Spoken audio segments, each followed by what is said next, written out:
week. I mean, you've always been, referred to as the governor, fine governor and all of that. Massive fans, both men and women, perhaps more women than men and all of that. More men than women. Okay, so where did you make your first money? And how did it begin for you? Yeah. Well, Ulu Father Yanante told me, look, I can help you. Then the government, to order anything, you must have a license. So you started by ordering refrigerators. Is it ordering or supplying? No, not supplying, ordering from abroad. Okay. Because they're not available in Nigeria. All right. Okay. So Olu now helped me with the license. That was the beginning.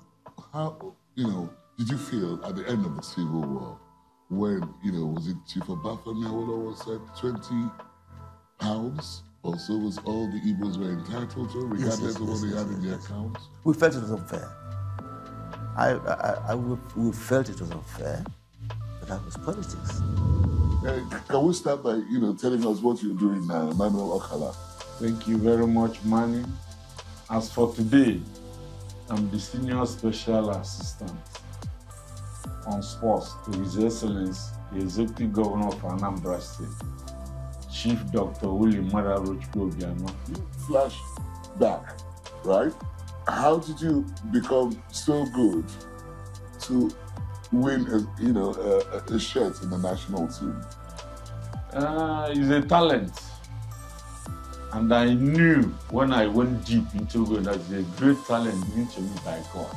Now and again, you keep hearing footballers, especially of the national team, wanting to stay away because they have not been paid allowances. I don't blame them.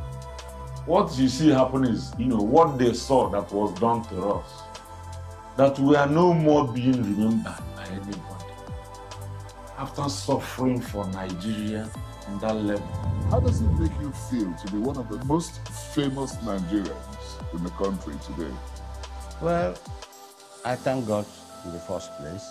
I want us to look back to that most memorable occasion of the 1980, when you, as a footballer, lifted the Africa Cup of Nations on behalf of Nigeria for the very first time.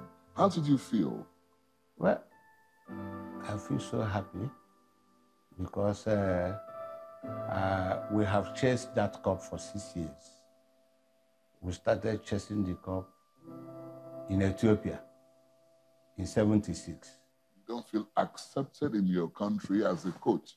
Is that what you're saying? As a coach in my country, I was being owed salaries. I was not given any car. We are doing it we are serving our country. But we are not recognized as we're supposed to be. Even the contract we signed, all these things. But when I went outside Nigeria, I became a lord. Dejimo, you were part of the leading role of that village headmaster that can be compared with Coronation Street in the UK. How did you stumble on the program, or how did they stumble on you? I describe it as being providential. Had just given up my studies to be a Catholic priest. Then, after spending, on the whole, 10 years there. Suddenly, in 1988, the program came to an end. Yes. What happened?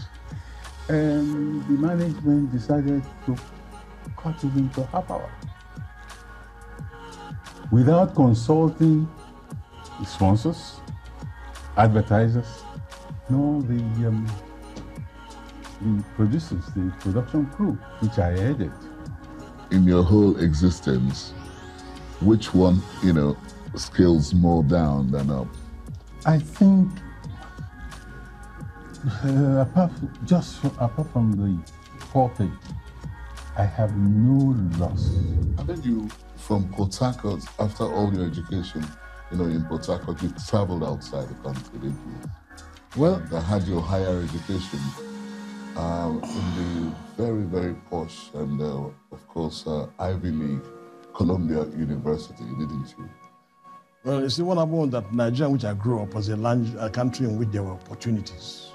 Yeah, still pressing on the fact that you became a distinguished scholar from Columbia University. I had a distinction from home.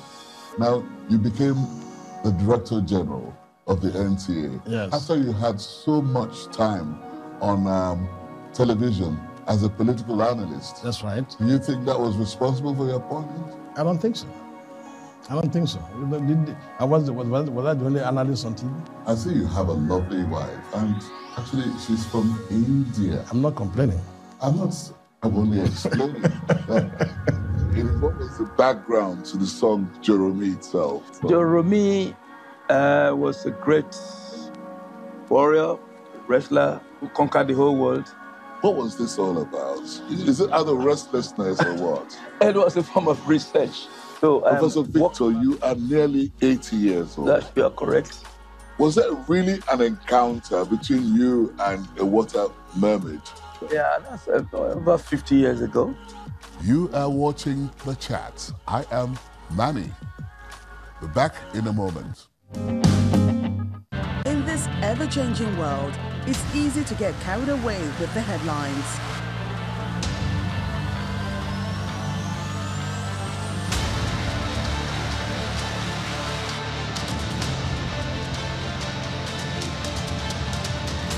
Go underneath several layers to get the real news.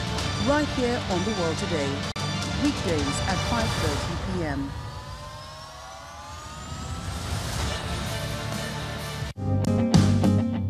You presented perhaps one of the best known radio programs in Nigeria called The Big Beats. Well, if you say so. What you've said now, you formed Fela's band. Yes. You know, the Kula Lobitos, yes. if I'm right. Yes, the fella, the quintet, the Kula Lobitos, yes. There have been several arguments about Fela's early beginning. Is Fela the creator of Afrobeat music? Well, he is the creator of his own brand of music. A counter-culture hero. What were you trying to say about him?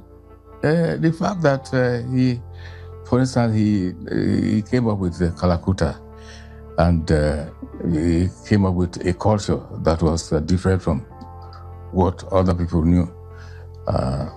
And it was popular for it.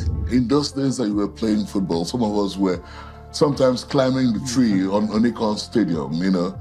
No, but you were in those days very good with free kicks.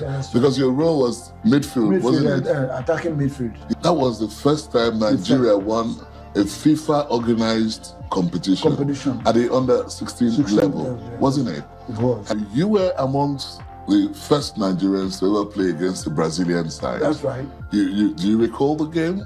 You played against Pelé. Pelé played against Santos of Brazil. What do you, Sebastian, find most satisfying about your life? I believe that football was what God gave me, and I stuck to it.